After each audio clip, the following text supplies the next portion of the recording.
At what point did Guys, we become you remember how unequally yoked? Funny assignment. back in the days, like when the elders used to say, find your shoe size. Don't play with me, go find your shoe size. Or if somebody's trying to talk to you and you don't approve of that person, you don't want that person, and you can kindly put the person, um, turn the person down, or you can be like, you're not my shoe size. You're not, if you like stuck up and stuff like that. And so these days, I don't think we use that. What we say is find your tribe. Okay, find your tribe, or we're not compatible, or something like that, right? Or you're not the one, or all these things mean the same thing. Some people, some guys like clingy and needy women, right? And some guys do like independent women. Now, there's a difference between being independent and being disrespectful. So I'm not talking about disrespectful. I'm talking about independent. At the same time, you know your place, right? You know your position, and you know your assignment, right? Okay. If you like a clingy woman, if you like a needy woman where you play the savior, you do everything for her, some of them will do that out of love, and some of them will do that because by ego they keep the woman in a box, right? And the woman is clingy and needy, so hey, she's in the box and she's accepted to be in the box and she doesn't know no other way. Now, an independent woman who is not disrespectful, who is with a good man, who's doing his job, she's playing her position also. So that's not unequally yoked, because there's love, harmony, and balance, right? Now, what if you are independent and respectful, but you are with the man who's not playing his position in terms of um, how God created him to cover his home. Okay, he gives you the minimum, yeah, but he's spiritually speaking and um, innerly speaking, he's a mystery, and he loves to keep that mystery because he uses that as power over that woman. Now, being independent does not mean that you got to jump up and go every 5 minutes. Oh, I'm staying. I'm not leaving. You can be independent and still be virtuous. You can be independent and still wise. You can be independent and make decision without emotions, right? And so, check this out. You're independent. You're virtuous. You're loving. You maintain peace and balance. And you thought that you were equally yoked. And so, if you are not, and you are with a man who's trying to keep you down, not keep you down forcefully or physically, but it's a game. Narcissists play that game very, very well.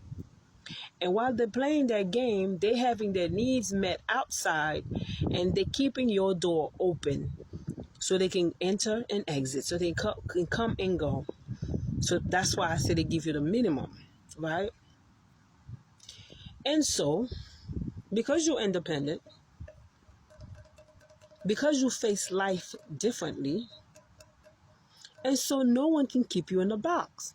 And so you keep it moving in terms of doing what you gotta do, um, also providing for yourself the best way that you can, and making wise decisions. And while that man is going in and out and observing and living his secret life and lying and cheating and doing all kind of stuff, you maintaining and you progressing, You're sowing seeds. It's very slow because you're doing all that by yourself. By yourself. You're not taking the man's position. You're still feminine. You're still in your feminine energy, but you're independent. Because you have too much knowledge. Your spirituality is too high for another flesh and blood to keep you in a box. We must move forward. It's a forward movement to positivity, one way or the other. That's what Proverb 31 is about. You understand? You build your home. You build it even when your partner does not want to build with you. Your home is your home, and your home is wherever you are, and you build it.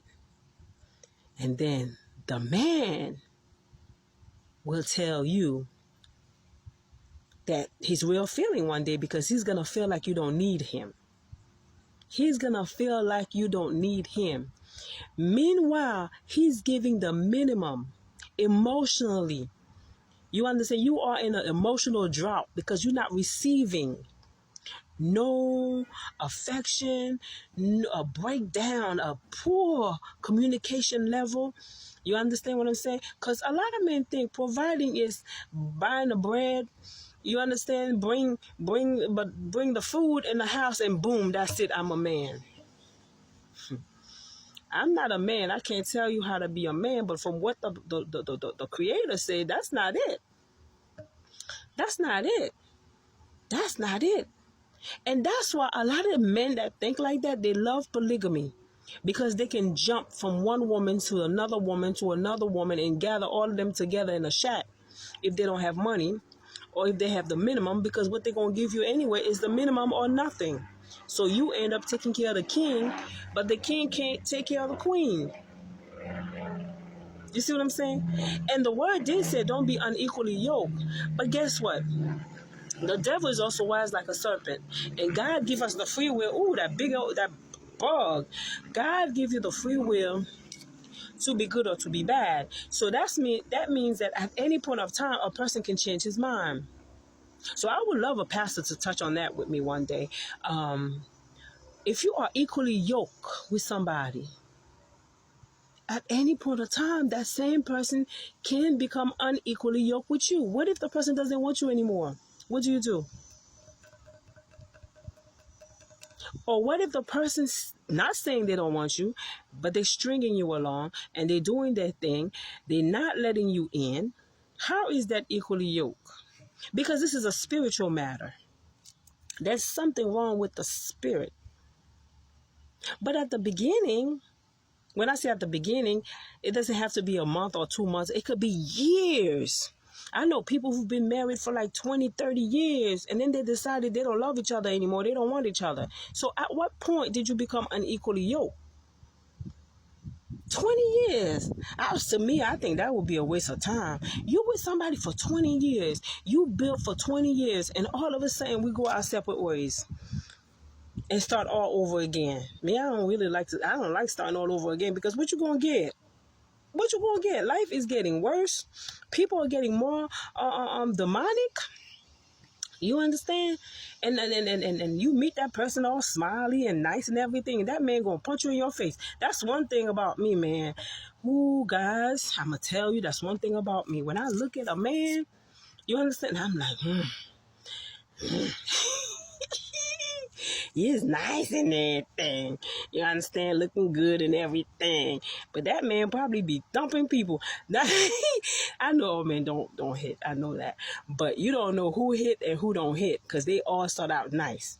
You understand? But some don't play that game, too well, because by getting to know him and, and see the controlling part, the obsessive part, then you might have an idea that, I better not get into this one, because if he's like that at the beginning, he's going to be worse later on. You know what I mean?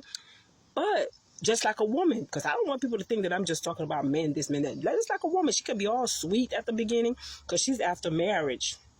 She want to show you that she's a wifey material and everything. And then you give her that ring. That's Jezebel in the house. That's Lucifer himself in the house in the female form. You understand? You will never be the same. So it goes both ways, you know. But